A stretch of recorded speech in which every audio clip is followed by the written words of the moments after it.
The topic is complex E-naught values and chemical reactivity. So E-naught, in this topic we will discuss many aspects, like we will discuss about the stability of oxidation state. Actually in this topic there's a mixture of many topics. We will discuss about the stability of oxidation state. This is also related to E-naught values, and in this topic we will also discuss about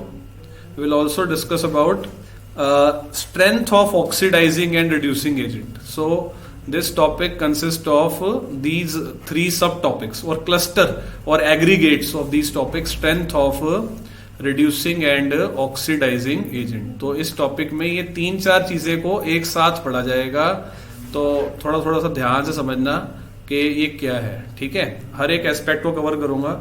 सबसे पहले हम शुरुआत करते हैं कि E-naught value हमें बताती क्या है.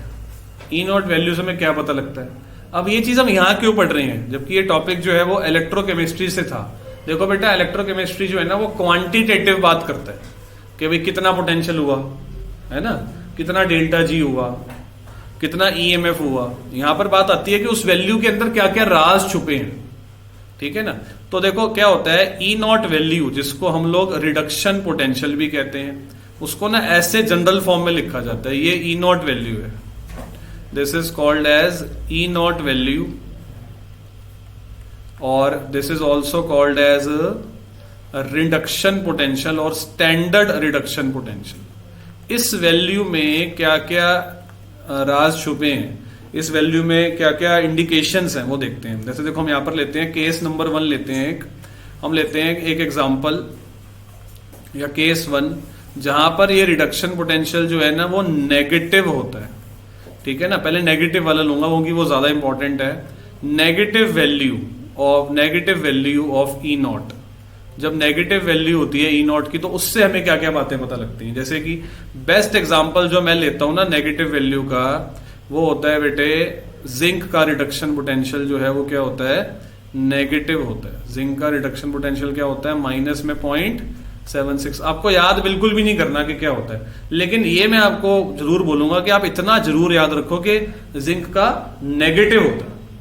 वैल्यू को तो बिल्कुल भी जरूरत नहीं है याद करने के लिए, इतना लेकिन आप जरूर याद रखो कि E-naught की वैल्यू क्या होती है जिंक के लिए, नेगेटिव होती है. इस वैल्यू से हमें क्या क्या पता लगा. इस वैल्यू से बच्चों हमें ये पता लगा, पहली चीज इंडिकेशंस बाय E-naught वैल्यूज. और देखते हैं तो इंडिकेशंस में जो पहली चीज है बच्चों वो ये पता लगी कि Zn2+ जो है वो जिंक बनना नहीं चाहता. Zn2+ जिंक बनना नहीं चाहता, तभी तो वैल्यू क्या है, नेगेटिव. अगर आपके किसी सब्जेक्ट में मान लो नेगेटिव नंबर आ जाते हैं नेगेटिव आपके उसमें आते हैं ना एंट्रेंस में, जैसे जिसमें नेगेटिव मार्किंग होती है ना, उसमें केवल एक सब्जेक्ट में नेगेटिव नंबर, खासतौर पे मैथ्स में आते हैं. मैथ्स तो बहुत हाई लेवल का होता है एंट्रेंस में, खासतौर पे जब एडवांस लेवल पे हम जाते हैं. तो नेगेटिव का मतलब आपका पोटेंशियल नहीं है उस सब्जेक्ट को लेके. ठीक है ना. तो नेगेटिव वैल्यू मतलब Zn2+ कभी नहीं चाहेगा कि मैं क्या बनूं, जिंक बनूं. इसका मतलब नेगेटिव वैल्यू ये बताती है कि रिडक्शन नहीं होता इन चीजों का जिनकी वैल्यू क्या होती है, नेगेटिव. मतलब इसको और ओपन करके अगर समझाऊं तो मैं ये बोलूंगा कि अगर नेगेटिव वैल्यू आती है तो इसका मतलब ये हुआ chances of reduction are very less. मतलब वो चीज के रिडक्शन होने के चांसेस ना के बराबर है, वो चीज रिडक्शन नहीं करना चाहती है अपना. रादर या on the other hand chances of oxidation are high. On the other hand chances of oxidation are high, के वो हमेशा चाहेगा कि मेरा जो है ना वो क्या हो जाए, ऑक्सीडेशन. मतलब जिंक अगर Zn2+ अगर जिंक नहीं बनना चाहता तो उल्टा होगा ना, जिंक क्या बनना चाहता होगा, Zn2+. मतलब अगर किसी की नेगेटिव वैल्यू आती है तो आपने ये समझ लेना है बेटा कि जैसे लिखा हुआ है ना, जैसे लिखा हुआ है वैसे नहीं होगा, उसका उल्टा होगा। जैसे Zn2 प्लस ऑब्लिक Zn है ना, मतलब ये चीज नहीं होगी, Zn2 प्लस जिंक नहीं बनेगा, कम चांसेस हैं कि वो बने। उल्टा होने के बहुत ब्राइट चांसेस हैं कि Zn क्या बन जाए, Zn2 प्लस बन जाए। क्यों भाई, ऐसा क्यों हो रहा है? ऐसा chances of oxidation are high, ठीक है। और अब ऐसा हो क्यों रहा है? ऐसा हो इसलिए रहा है कि नेगेटिव वैल्यू में, यहां पर फिर दोबारा से लिख देता हूं ताकि ना मैं उसको रिलेट कर सकूं साथ साथ कि हम किसकी बात कर रहे हैं बेटा। हम बात कर रहे हैं कि जिंक Zn2 प्लस से जिंक की वैल्यू क्या है, नेगेटिव है। Zn2 प्लस से जिंक की वैल्यू क्या है, नेगेटिव है, ठीक है ना। तो Zn2 प्लस से जिंक की वैल्यू अगर नेगेटिव है तो जिंक Zn2 प्लस तो कभी भी नहीं चाहता कि मैं क्या बनूं, जिंक बनूं। जिंक हमेशा चाहता है कि मैं क्या बनूं, Zn2 प्लस बनूं। क्यों भाई, ऐसा क्यों? क्योंकि जिंक जो है ना वो उतना स्टेबल नहीं है जितना कौन स्टेबल है, Zn2 प्लस। भाई देखो सीधी सी बात ये है ना, हर प्रोसेस जो है जो होता है वो तभी तो होता है कि उस प्रोसेस को होने में उसको क्या मिलती है, स्टेबिलिटी। हम वही काम करते हैं जहां हमारा मन लगता है, जहां में क्या मिलती है, खुशी। आप यहाँ पे ट्यूशन इसलिए पढ़ते हैं क्योंकि आपको यहाँ पे समझ में आता है, आपको यहाँ मन लगता है, वरना आप यहाँ पे ट्यूशन नहीं पढ़ते, आप कहीं और पढ़ लेते हैं, है ना। तो ऐसी हर बंदा वही काम करता है जो करने में उसको क्या मिले, थोड़ी सी स्टेबिलिटी मिले, है ना। तो यहाँ पर भी यही हुआ है कि जिंक जो है ना वो लेस स्टेबल है और Zn2 प्लस क्या है, मोर स्टेबल, क्योंकि सारी चीजें काउंट होंगी। और लास्ट पॉइंट की तरफ आ रहा हूं, वो ये है, आपको पता है कि जिसका ऑक्सीडेशन होता है, वो पता है क्या होता है, रिड्यूसिंग एजेंट होता है। वो क्या होता है बेटा, रिड्यूसिंग एजेंट होता है। मतलब अगर किसी की जो वैल्यू है वो नेगेटिव आ रही है तो समझ जाना कि वो चीज क्या बनने वाली है, रिड्यूसिंग एजेंट बनने वाली है। तो देखा आपने, एक ही छोटी सी वैल्यू के अंदर कितने सारे सीक्रेट छुपे थे, हमने सोचे नहीं थे इस बारे में, ठीक है ना। हालांकि ये थोड़ा बहुत मैं इलेक्ट्रोकेमिस्ट्री के अंदर भी क्लियर करता हूं, और ये ऐसा कुछ नहीं है कि बहुत कोई तोप वाली चीज बता दी, ये इलेक्ट्रोकेमिस्ट्री के अंदर भी कहीं ना कहीं छुपा हुआ है, ठीक है ना। कि जो है, क्या बोला मैंने आपको, Zn2 प्लस जिंक नहीं बनना चाहता क्योंकि वैल्यू क्या है, नेगेटिव। तो जिंक क्या चाहता है कि मैं क्या बन जाऊं, Zn2 प्लस। अगर जिंक को ज्यादा ही शौक है Zn2 प्लस बनने का, इसका मतलब ऑक्सीडेशन होने के चांसेस हैं, तो वो खुद क्या बन जाता है, रिड्यूसिंग एजेंट। अब इन्हीं सारी बातों को उल्टा करके लिख देता हूं दूसरे कलर के पेन से। जब अगर वैल्यू क्या आ जाती है, पॉजिटिव, ठीक है ना। बहुत आसान लगेगा आपको, बहुत बड़े बड़े कॉम्प्लेक्स क्वेश्चंस भी जो है ना आपसे हो जाएंगे मेरी इन बातों को सुन के। और जब मैं क्वेश्चंस कराने का मेरा ना सीक्वेंस भी वैसे ही होगा। अब हम करते हैं कि indications from positive E note values, indications from positive E note value, indications from positive E note value.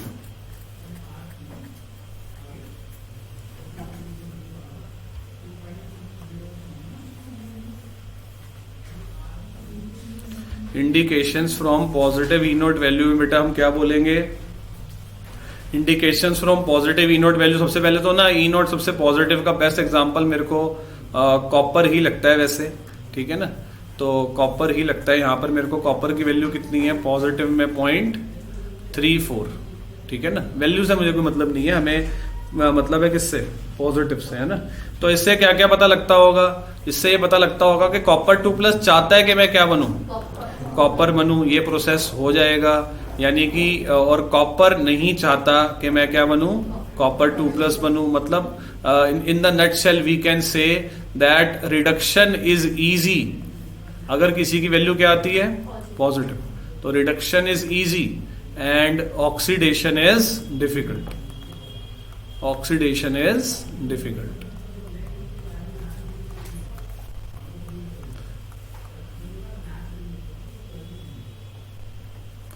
And second point, because copper 2 plus wants to become copper, so copper 2 plus act as oxidizing agent.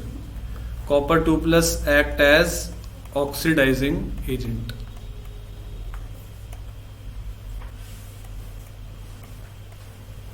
Copper 2 plus act as oxidizing agent. और तीसरी बात फिर वही हो गई कि कहीं ना कहीं copper is more stable than copper, copper is more stable than copper 2 plus.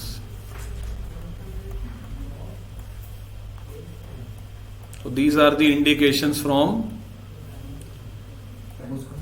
Question आएगा बेटा इसके ऊपर।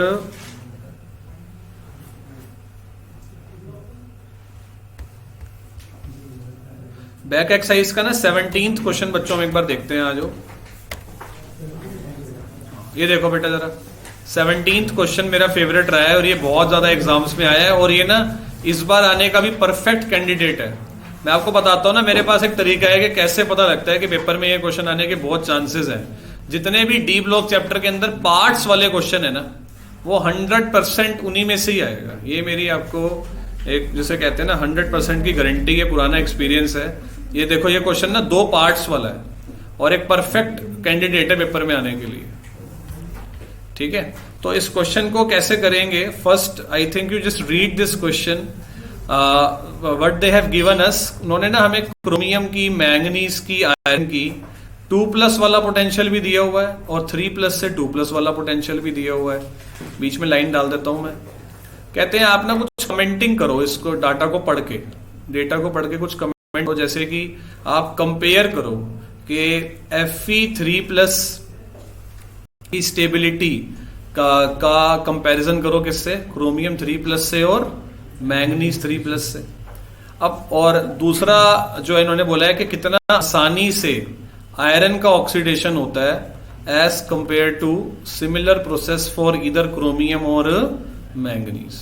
ठीक है, तो ये क्वेश्चन था, ये 100% आएगा और पेपर में बहुत बार आ चुका है। आपके प्री बोर्ड में तो ये आएगा ही, या प्री बोर्ड में नहीं आएगा तो बोर्ड में ही आएगा, ऐसे ही आएगा सेम टू सेम। ये बहुत बार आया हुआ है। कैसे करेंगे? क्वेश्चन थोड़ा अजीब लग रहा है देख के। अब देखो होता क्या है कि जैसे स्टेबिलिटी की बात करिए, है ना, तो स्टेबिलिटी को मैं रिलेट करता हूं आज जो मैंने समझाया था। मैंने आपको क्या बोला कि अगर ये वैल्यू पॉजिटिव होती है, मतलब बहुत हाई होती है, तो समझ जाओ कि आगे वाला स्टेबल है। और अगर ये वैल्यू क्या होती है, अगर ये वैल्यू नेगेटिव होती है, तो उस केस में बच्चों आप समझ जाना कि पीछे वाला स्टेबल है। नेगेटिव वैल्यू पीछे वाला स्टेबल और पॉजिटिव वैल्यू तो आगे वाला स्टेबल। ठीक है ना। अब जरा एक बार बुक में देखना, बुक में देखना तो आप कहीं ना कहीं देख रहे हो बेटा कि ना जो है Fe3+ से Fe2+ की वैल्यू भी पॉजिटिव में है, Mn3+ से Mn2+ की वैल्यू भी पॉजिटिव में है, क्रोमियम 3+ से क्रोमियम नेगेटिव में है। मतलब जिसकी वैल्यू नेगेटिव में होती है ना, उसका पीछे वाला स्टेबल होता है, और जिसकी जितनी ज्यादा पॉजिटिव होगी उतना आगे वाला स्टेबल होगा। तो अब अगर हम कंपैरिजन को ध्यान से समझें तो हम ये कह सकते हैं कि ऐसा दिख रहा है कि सबसे स्टेबल इन तीनों में कौन है? क्रोमियम 3+, क्योंकि सबसे कम नेगेटिव, उसकी सबसे कम नेगेटिव वैल्यू है ना, सबसे कम वैल्यू। देखो नेगेटिव वैल्यू का क्या मतलब होता है कि क्रोमियम 3+ नहीं चाहता कि मैं क्या बनूं? क्रोमियम 3+। वो इसलिए ही तो नहीं चाहता ना कि मैं क्रोमियम 3+ बनूं, क्योंकि वो खुद क्या है? स्टेबल। इसकी पॉजिटिव वैल्यू क्यों है? क्योंकि Mn3+ हमेशा चाहता है कि मैं क्या बनूं? Mn2+। और ये सच भी है। इस चैप्टर में मैं 3-4 बार बता चुका हूं कि Mn2+ स्टेबल है क्योंकि 3d5 होता है। Fe3+ थोड़ा बहुत चाहता है कि मैं क्या बनूं? Fe2+, क्योंकि हल्की पॉजिटिव वैल्यू है। तो इसका मतलब जो Fe3+ होता है ना, Fe3+ जो है वो क्रोमियम 3+ से तो कम स्टेबल है, लेकिन मैंगनीज 3+ से ज्यादा स्टेबल है। ये इसका क्वेश्चन आंसर हो जाएगा। मैं दोबारा बताता हूं क्वेश्चन क्या था। हमें यह बताना था कि Fe3+ कहां स्टैंड करता है स्टेबिलिटी के मामले में as compare to manganese and chromium. तो आंसर क्या बना? हमने बोला कि जितना ये वैल्यू कम होती है ना, उतना ही पहले वाला आयन क्या होता है? स्टेबल होता है। तो हमने बोला कि हमें ये दिखता है इसमें कि Fe3+ is more stable then Mn3+, but it is less stable then chromium 3+। ठीक है ना। तो आप ऐसे लिखो, मैं इसका आंसर लिखवाता हूं आपको। अब इसका आंसर ऐसे लिखो, फर्स्ट पार्ट का क्वेश्चन ना फिर घर से नोट कर लेना, भी लिख लो। Answer 17th of NCERT।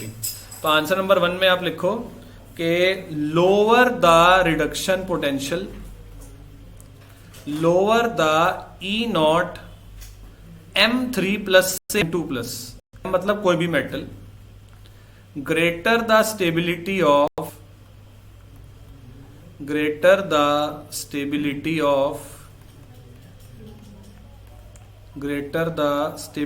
Of M3+, hence Fe3+ is more stable than more stable than Mn3 plus, but it is less stable than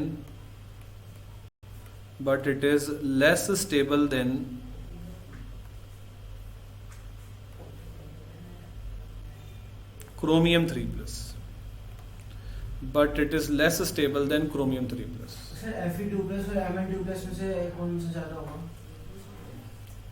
2 plus के लिए फिर ये डाटा देखना पड़ेगा हमें, तो इन दोनों में Mn2 प्लस ज्यादा स्टेबल है क्योंकि उसकी वैल्यू बहुत ज्यादा कम है।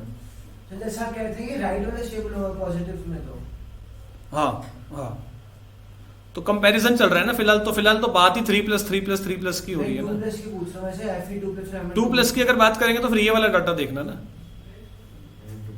2 प्लस की बात करो फिर ये वाला डाटा देखना, इसमें 2 प्लस है ना, इसमें 2 प्लस है ना, ये वाला डाटा देखना फिर इसमें ये वाला।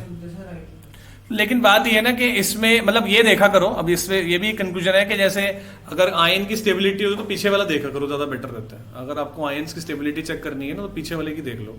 यहाँ पर देखना चाहते हो तो इसी से पता लगेगी ना, क्योंकि एक तरह से यहाँ से पता लगता है कि क्रोमियम 2 प्लस अगर स्टेबल है तो वो क्रोमियम नहीं बनेगा, ठीक है ना। Mn2 प्लस अगर स्टेबल है तो वो Mn नहीं बनेगा, वो रिफ्लेक्ट भी हो रहा है उसकी वैल्यू में। देखो इतनी हाई नेगेटिव वैल्यू क्या समझा रही है हमें कि Mn2 प्लस कभी भी नहीं चाहता कि मैं क्या बनूं Mn, इसका मतलब Mn2 प्लस स्टेबल है। और यहाँ का डाटा भी यही बता रहा है, यहाँ का डाटा क्या बता रहा है, Mn3 प्लस हमेशा चाहता है कि मैं क्या बनूं। मतलब देखो ना, आप यहाँ पर देखो, इस डाटा को देखो, Mn3 प्लस भी चाहता है कि मैं क्या बनूं Mn2 प्लस, Mn भी चाहता है कि मैं क्या बनूं Mn2 प्लस, इसका मतलब Mn2 प्लस स्टेबल है, ठीक है ना। तो आप ना जैसे ऐसे मत सोचो कि सर हमें कैसे पता लगेगा, ऐसे मत सोचो आप, ठीक है बेटे। सेकंड पार्ट के लिए हमें जो डाटा देखना होगा वो ये वाला डाटा देखना होगा। इस वाले डाटा से क्या पता लग जाएगा कि अब आप खुद सोच के बताओ, क्रोमियम चाहता है कि क्रोमियम 2 प्लस बनूं? बिल्कुल चाहता है, क्योंकि वैल्यू क्या है नेगेटिव। नेगेटिव वैल्यू का मतलब क्या होता है कि पहले वाला स्टेबल है, पहले वाला स्टेबल का मतलब ये चाहेगा कि मैं ये बनूं। ये मैंने बताया था, आप चेक कर लो दोबारा से, मैं अभी भी अपनी बात पे हूँ।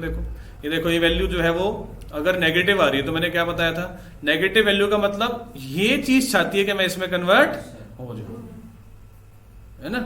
और ये चीज कभी नहीं चाहती कि मैं ये बनूं। नेगेटिव वैल्यू मतलब वो आगे नहीं बढ़ना चाहता, वापस उल्टा।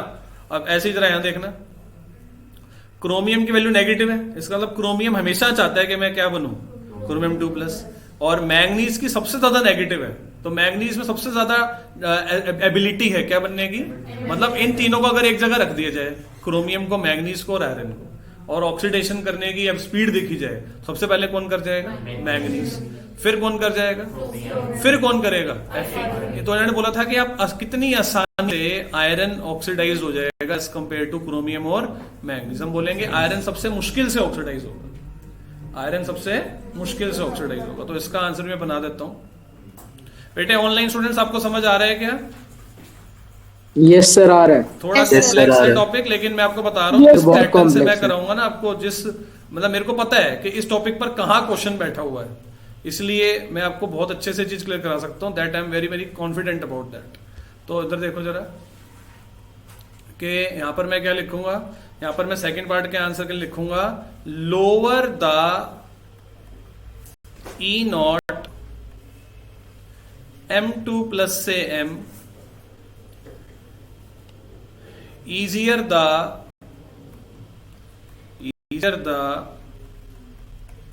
oxidation of M2 plus, easier the oxidation of M2 plus, ठीक है। तो यहां से हम कह सकते हैं, सो it is clear from data, it is clear from data that it is clear from data that M2 plus Fe will be oxidized to Fe2 plus, Fe will be oxidized to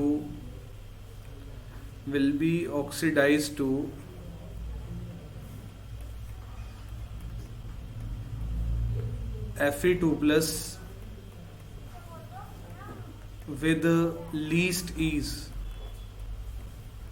with least ease, ठीक है, with least ease as compared to manganese and chromium, as compared to manganese and chromium, as compared to manganese and chromium.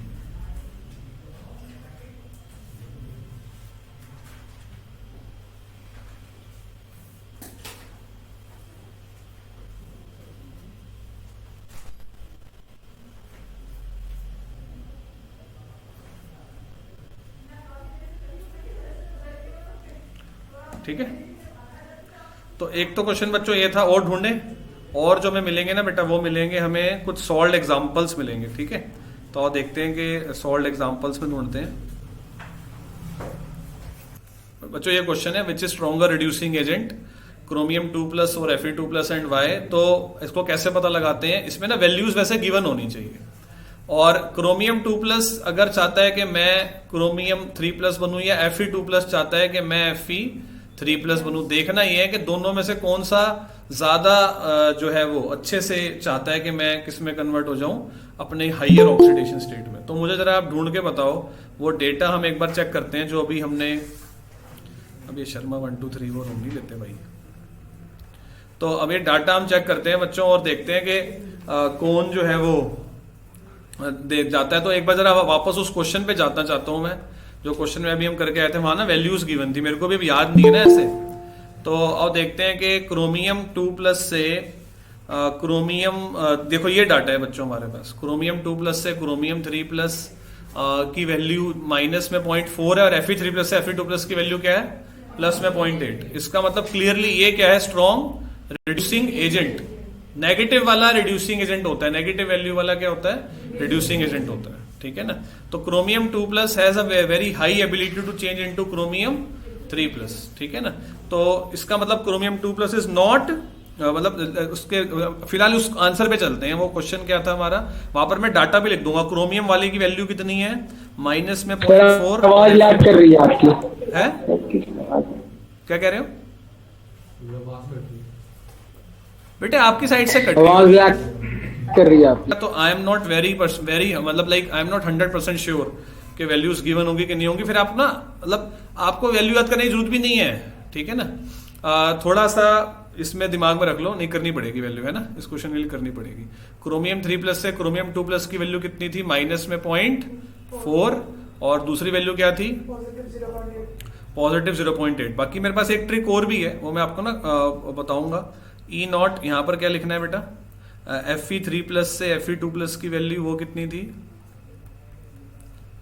वो कितनी है बेटा, positive में 0.8, जिससे ये clearly पता लग रहा है फिलहाल कि लोअर द रिडक्शन पोटेंशियल। यहां पर मैं क्वेश्चन लिख लो बच्चों पहले, और साथ में ना वैल्यूज लिख लेना।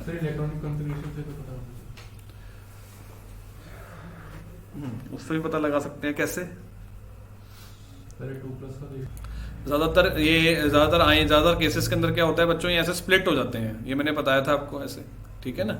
अब ऐसे जब ये स्प्लिट होते हैं ना डी वाले, तो उसमें ना जो नीचे वाला ये सेट है, ठीक है ना, नीचे वाला जो ये लो एनर्जी का सेट होता है, अगर इसमें आपके पास मान लो इधर मान लो 3 इलेक्ट्रॉन है, तो इधर भी कितने आ जाएंगे, 3 इलेक्ट्रॉन। तो ये हो नहीं गया, क्या हो गया, ये हाफ फील्ड नहीं हो गया ये, ठीक है ना। तो मतलब एक नई चीज आज आपको सुनने को मिल रही है कि अगर किसी के लास्ट में क्या आता है D3, तो वो भी हाफ फील्ड स्टेबल माना जाता है, क्योंकि ये ऐसे एग्जिस्ट करते हैं। मैंगनीज वाला हाफ फील्ड होता है D5, वो वैसे ही सही रहता है, मतलब मैंगनीज वाला स्प्लिटिंग में इतना स्प्लिटिंग में नहीं होता। लेकिन क्रोमियम 3+ इज हाईली स्टेबल, क्योंकि क्रोमियम 3+ के लास्ट में क्या आता है, 3D3। ऐसे ही कोबाल्ट 3+ होता है, कोबाल्ट 3+ के लास्ट में पता है क्या आता है, 3D6। और 3D6 क्या बन जाएगा बताना जरा, ये देखो ये क्या बन गया, फुल फिल्ड। तो ये आपको थोड़ा सा आज नई चीज लर्न करनी पड़ेगी कि मतलब आगे जाके अगले चैप्टर भी आने वाला है ना हमारा कोऑर्डिनेशन, तो उसके लिए भी ना ये बड़ा यूजफुल इंफॉर्मेशन है कि क्रोमियम 3+ और कोबाल्ट 3+ भी हाईली स्टेबल बन गए हैं, क्योंकि वो स्प्लिटिंग में बड़े स्टेबल होते हैं। स्प्लिटिंग में मतलब ये होती है कि क्रिस्टल फील्ड स्प्लिटिंग कॉन्फ़िगरेशन जो होती है ना उनकी, इस फिनोमिना को क्या बोलते हैं? Crystal field splitting. Crystal field splitting ये सब दिखाते हैं और उसमें ये ऐसे बट जाते हैं 3-2 के अंदर। और मतलब आज के बाद याद रख लो D3 और D6 भी क्या है? स्टेबल। D3 दिखाने वाला कौन है? क्रोमियम 3+, और D6 दिखाने वाला कौन है? कोबाल्ट 3+। ये सारे नहीं करेंगे, मतलब ये स्पेशल केसेस समझ लो आप, स्पेशल केसेस की तरह। बताओ इसमें डीडी ट्रांजिशन कैसे होती है? ये इलेक्ट्रॉन यहां से यहां चले जाएगी, ट्रांजिशन हो जाएगी।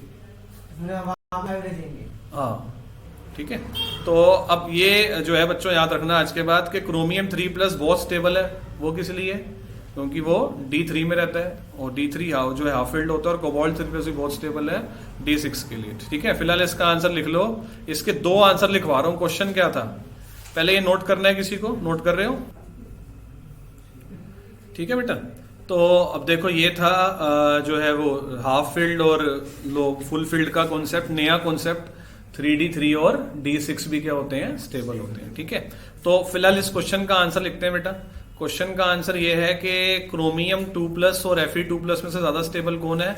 तो आंसर है बच्चों क्रोमियम 2+ जो है वो ज्यादा स्टेबल है, क्योंकि उसका ऐसे लिखते हैं आंसर। चलो मैं लिखवाता हूं आपको आंसर, यहां लिख देते हैं। आंसर है कि chromium 2+ act as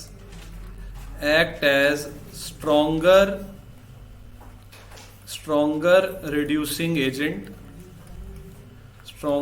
reducing agent due to high stability of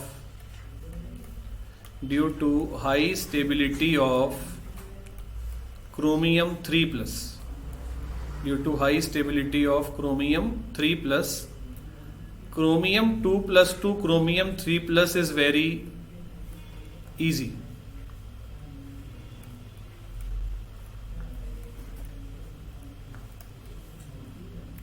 ठीक है, due to high stability of chromium 3+, the conversion of chromium 2+ to chromium 3+ is very easy. ठीक है, और इसको थोड़ा और ऐड ऑन करूंगा मैं, और इसमें ना आप आगे ऐसे लिख सकते हो, साथ में ना ये वैल्यूज लिख दो बस साथ में, मतलब पोटेंशियल्स की वैल्यू भी लिख दो साथ में, ऐड ऑन। कई बच्चे लर्न कर लेते हैं, बच्चे हम कर लेंगे, तो ये ऐड ऑन कर दो इसके अंदर, इज वेरी इजी। ब्रैकेट में लिख दो आगे के which is shown in the E0 values. ठीक है, कि E0 क्रोमियम 3+ से क्रोमियम 2+ नेगेटिव, ये समझा रहा है कि chromium 2+ has a very high tendency to change into chromium 3+, और Fe3+ में लिख देंगे कि वैल्यू क्या है? पॉजिटिव। ठीक है, अगर आप खाली आप ना वैल्यू मत लिखो, आप ना बस नेगेटिव पॉजिटिव लिख दो, बस वैल्यू याद करने में भी पंगा है। आप सिर्फ लिख दो कि नेगेटिव वैल्यू और वो पॉजिटिव वैल्यू है। ठीक है, तो एक तो क्वेश्चन ये था। ये धीरे धीरे आ जाएंगे आपको, आप ऐसा घबराना मत कि हमें कैसे याद रहेगा। हो गया ना याद? अब आज के बाद सबको याद हो गया ना कि क्रोमियम 3+ जो है वो बहुत ज्यादा क्या है? स्टेबल। उसको क्या बोलते हैं? इसको एक चीज, छोटी सी चीज और ऐड ऑन करूंगा, वो होता है बच्चों के जो ये सेट होता है ना, सेट का नाम भी होता है। इस सेट का नाम होता है बेटा T2G। अजीब सा नाम है ना, T2G, और इसका नाम क्या है? EG। 3 वाले सेट का नाम क्या है? T2G, और ऊपर वाले का नाम क्या है? EG। ठीक है, क्योंकि ये बड़ा अजीब पता है क्यों लगता है? क्योंकि कई लोगों में ना, इंडियंस में नाम भी होता है लोगों का T2, ठीक है ना, तो इसका नाम क्या है? T2G। जैसे कईयों का बिट्टू, T2 ऐसे नाम होते हैं ना, बड़े में होते थे पहले ऐसे, जैसे आपके मामा चाचा या ताया वगैरह के नाम किसी का होगा T2, और तो T2G और EG। ठीक है ना, वैसे तो इसका क्या एग्जैक्टली मतलब है वहां पर हम सीखेंगे, जहां पर हम स्प्लिटिंग को बहुत डिटेल में करेंगे। तो T2G हाफ फील्ड मतलब क्रोमियम 3+ का D3 होता है ना, दैट मीन्स वो क्या होता है? T2G half field. T2G half field, D3 का मतलब T2G हाफ फील्ड, और 3D6 का मतलब T2G क्या है बेटा? Full field. T2G half field and T2G full field. ठीक है, तो ये बच्चों होता है। अब आते हैं जो है एक और इसका एस्पेक्ट आपको बता देता हूं। यस बेटा, राइट दिस सॉल्व्ड एग्जांपल 8.7।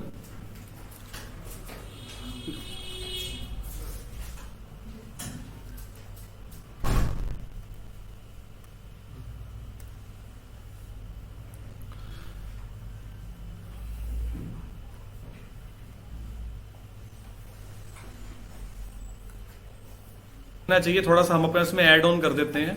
वो ये है कि Mn2 plus is more stable. Mn2 plus is more stable than Fe2 plus and chromium 2 plus. Fe2 plus and chromium 2 plus. Mn2 plus is more stable than Fe2 plus and chromium 2 plus. ठीक है, आगे which is proved by the fact